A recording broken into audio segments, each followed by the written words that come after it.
चलिए, ये हमारी आज फर्स्ट क्लास है और इस क्लास के अंदर हम क्लास 10th के सिलेबस को कवर करेंगे। तो जो हमारा फर्स्ट चैप्टर है वो है ट्रिग्नोमेट्री और आपकी एनसीईआरटी बुक के अंदर इस चैप्टर का जो नंबर है वो 8 है। क्योंकि ये हमारी क्लास नंबर 1 है तो इसके अंदर हम ट्रिग्नोमेट्री के इंट्रोडक्शन और बेसिक जो है ट्रिग्नोमेट्री के उनके बारे में स्टडी करेंगे। चलिएगा, देखिए, सबसे पहले ये समझते हैं ये ट्रिग्नोमेट्री वर्ड जो है उसका मीनिंग क्या है।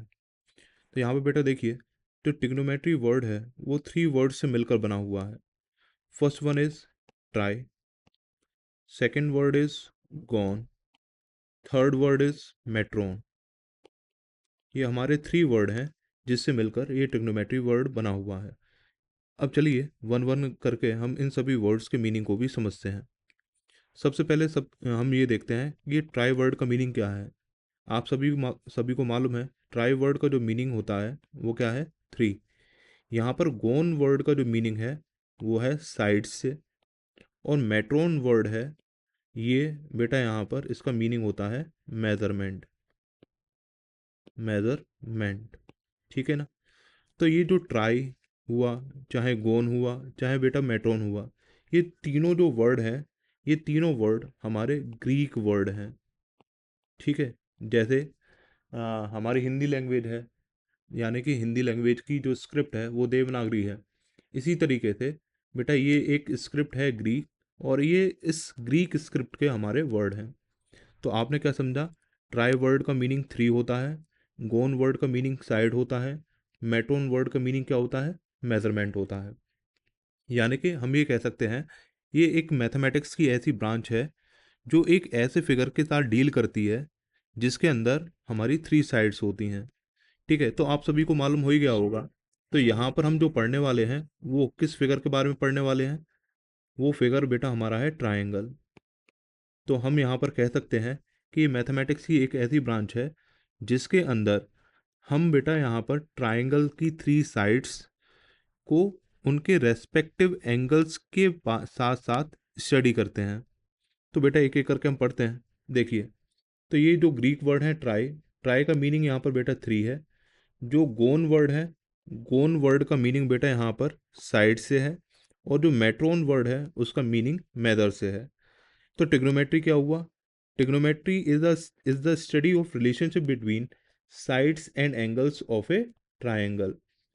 यानी कि साइड का एंगल के साथ और एंगल का साइड के साथ यहाँ पर जो रिलेशनशिप शो करती है, रिलेशनशिप मीन्स कनेक्शन, ठीक है। ये आपस में इंटरकनेक्टेड कैसे हैं, तो फिर ये जो इंटरकनेक्टेड या फिर ये रिलेशनशिप शो करने वाली मैथमेटिक्स की जो ब्रांच है उसी को हम ट्रिग्नोमेट्री कहते हैं, ठीक है ना।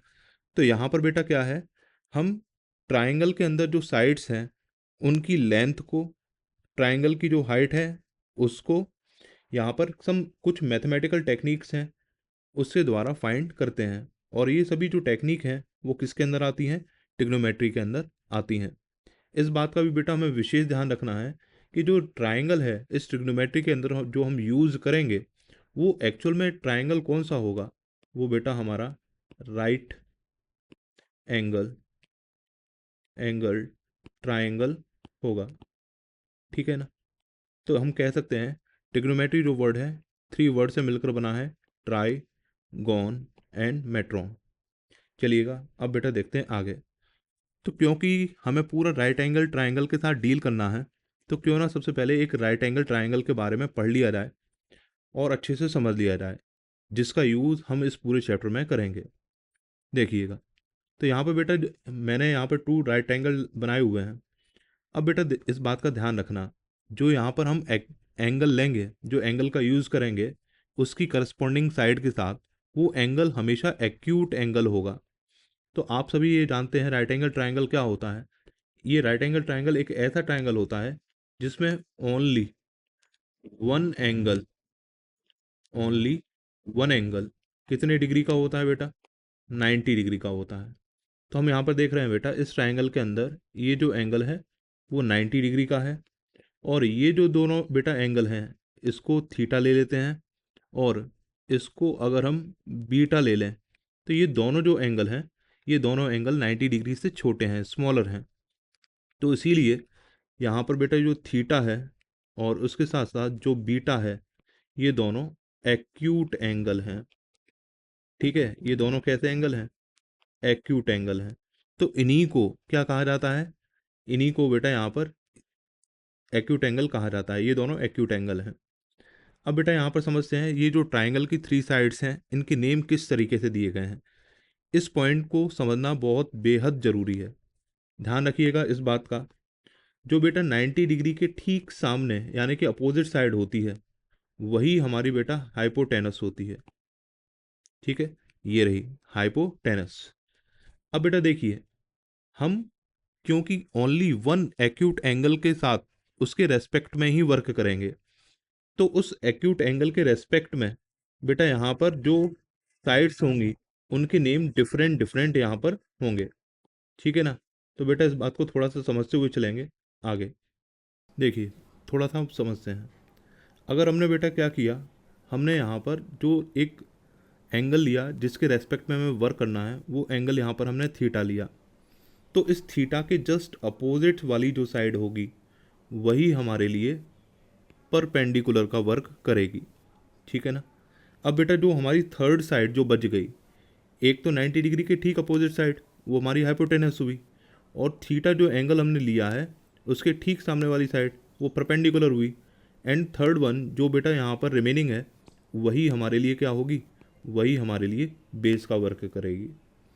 तो इस तरीके से हम यहाँ पर इस ट्राइंगल में इन थ्री साइड्स को नेम देते हैं। अब एंगल को थोड़ा चेंज करके देखते हैं। सपोज दैट ये बेटा यहाँ पर ये एंगल तो 90 डिग्री का है। अब यहाँ पर जो एंगल लिया गया वो एंगल अब हम बीटा लेते हैं। तो मैंने आपको क्या बताया था, 90 डिग्री के ठीक सामने वाली साइड वही हमारे लिए हाइपोटेनस है। अब बेटा देखिए, जिस एंगल के रेस्पेक्ट में अब वर्क कर रहे हैं, यहाँ पर क्योंकि मैंने एंगल बीटा लिया हुआ है, तो इसके ठीक अपोजिट जो साइड होगी, इसके ठीक सामने वाली जो साइड होगी, वो क्या होगी? वो बेटा वो हमारे लिए परपेंडिकुलर का काम करेगी। ठीक है, वो हमारे लिए परपेंडिकुलर का काम करेगी। और जो थर्ड वन जो हमारे लिए बच गई, वही हमारे लिए बेस का काम करेगी। तो यहाँ पे बेटा सीखने वाली बात क्या थी? सीखने वाली बात ये थी, 90 डिग्री के ठीक अपोजिट जो साइड होगी वो हमारे लिए हाइपोटेनस होगी, और जो एंगल जिस एंगल के रेस्पेक्ट में हम वर्क कर रहे हैं, जैसे हमने थीटा एंगल लिया, इस थीटा एंगल के रेस्पेक्ट में हम वर्क कर रहे हैं, तो वही हमारे लिए जो बेटा परपेंडिकुलर का काम करेगी। एंड थर्ड वन जो थर्ड साइड हमारी रिमेनिंग साइड है, थर्ड रिमेनिंग साइड है, जो थर्ड हमारी रिमेनिंग साइड है, वही हमारे लिए क्या काम होगी? वही हमारे लिए बेटा बेस हो जाएगी। ठीक है, तो इस बात का ध्यान रखिएगा। तो ये राइट एंगल के बारे में हमें पढ़ना ज़रूरी था। अब हम बेटा चलते हैं आगे। आप सभी बच्चे यहाँ पर रेशियोज़ के बारे में तो जानते ही होंगे। अब बेटा यहाँ पर हमें जो ध्यान देने की ज़रूरत है वो है ट्रिग्नोमेट्रिक रेशियोज़ पर। आप सभी बेटा यहाँ पर इस ट्राइंगल को देख रहे हैं, और मैंने यहाँ पर जो एंगल लिया वो सपोज दैट ये थीटा एंगल था। अब बेटा देखना, इस थीटा के ठीक अपोजिट साइड जो है ये हमारे लिए परपेंडिकुलर का काम करेगी। अगर ये बेटा 90 डिग्री का एंगल है, तो इसके ठीक अपोजिट साइड जो होगी वही हमारे लिए हाइपोटेनस का काम करेगी। और जो थर्ड रिमेनिंग साइड है, बची हुई साइड है, वही हमारे लिए किसका काम करेगी? वो बेस का काम करेगी। यानी कि हमारे लिए जो एंगल है मेन, वो एंगल क्या है? थीटा है। और इस थीटा के अपोजिट साइड्स यानी कि इसके रेस्पेक्ट में ये तीनों साइड्स वर्क कर रही हैं। अब हमने क्या किया, इस थीटा एंगल के रेस्पेक्ट में जो थ्री साइड्स हैं, इनमें से टू साइड्स करके इनके रेशियोज़ को लेना स्टार्ट किया। जैसे बेटा देखना, ध्यान रखना, हमारे पास ये थ्री साइड हैं, परपेंडिकुलर है, बेस है और हाइपोटेनस है। तो इससे जो रेशियोज़ बन सकते हैं वो कौन कौन से रेशियोज़ बन सकते हैं, इस बात को थोड़ा ध्यान दें। जो परपेंडिकुलर है वो बेस के साथ रेशियो बना सकता है, परपेंडिकुलर हाइपोटेनस के साथ भी रेशियो बना सकता है। तो यानी कि एक हमारे पास टू रेशियो बन के तैयार हुए, P/B, और जो बेटा यहाँ पर एक अनदर जो रेशियो था वो P/H था। इसी तरीके से यहाँ पर बेटा जो बेस है वो हाइपोटेनस के साथ भी रेशियो बना सकता है, और वो परपेंडिकुलर के साथ भी रेशियो बना सकता है।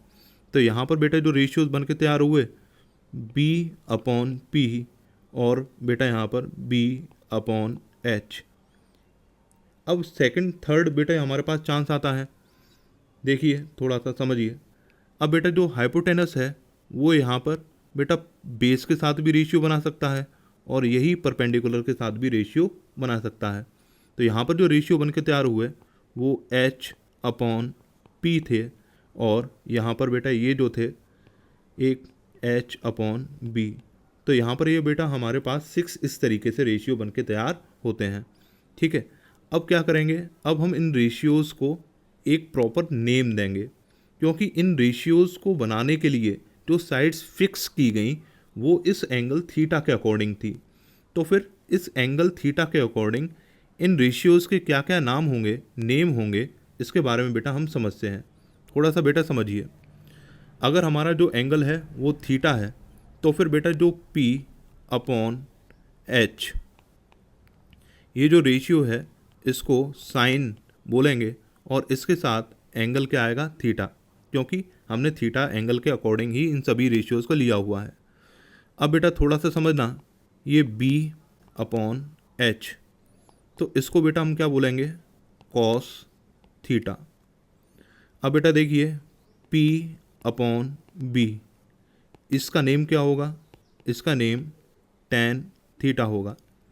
अब बेटा देखना थोड़ा सा, अब जो हमारे पास और भी बने थे जैसे कि B/P था, इसका नेम बेटा हम देंगे यहाँ पर cot थीटा, ये जो नेम है। अब नेक्स्ट उसको देखिए, अब यहाँ पर हम बेटा लेते हैं आपका H/B, इसी को क्या कहा जाएगा, इसी को बेटा कहा जाएगा sec थीटा।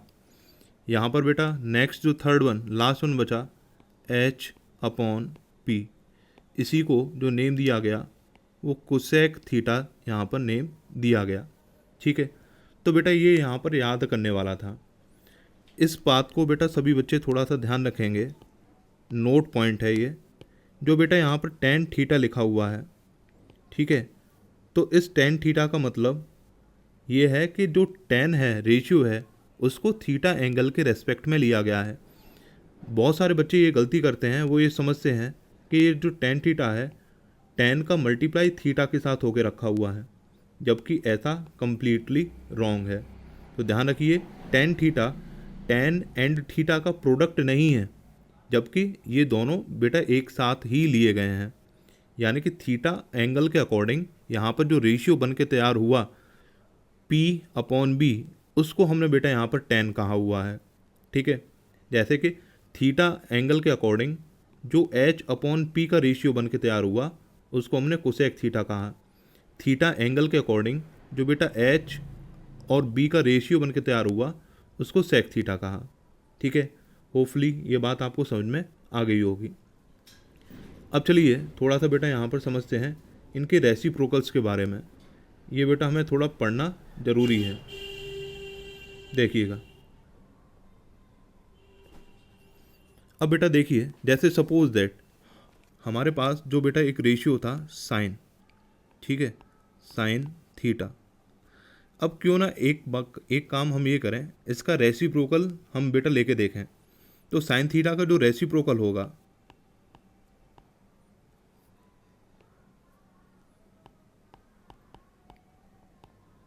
जो साइन थीटा का बेटा रेसिप्रोकल होगा वो क्या होगा, 1/साइन थीटा।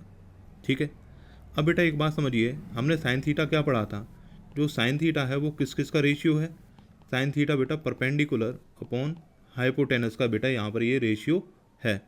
तो क्यों ना हम साइन थीटा की प्लेस पर परपेंडिकुलर अपॉन हाइपोटेनस ही रख दें। तो हम क्या करेंगे यहाँ पर 1/परपेंडिकुलर अपॉन हाइपोटेनस।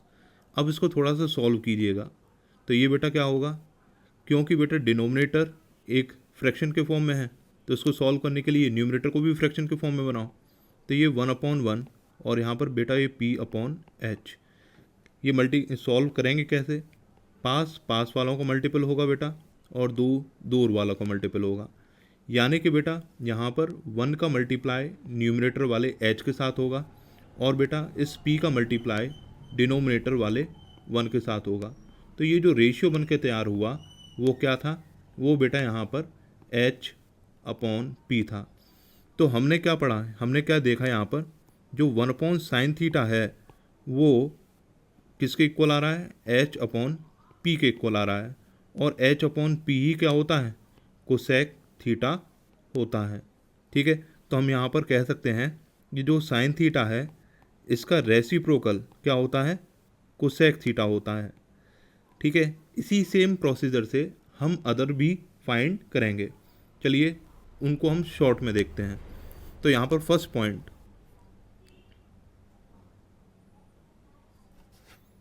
तो यहाँ पर बेटा फर्स्ट पॉइंट क्या था पढ़ने के लिए, वो ये था कि बेटा जो 1/sin θ होता है, 1/sin θ यानी कि साइन थीटा का रेसिप्रोकल ले लिया तो यही कोसेक थीटा के इक्वल बनेगा।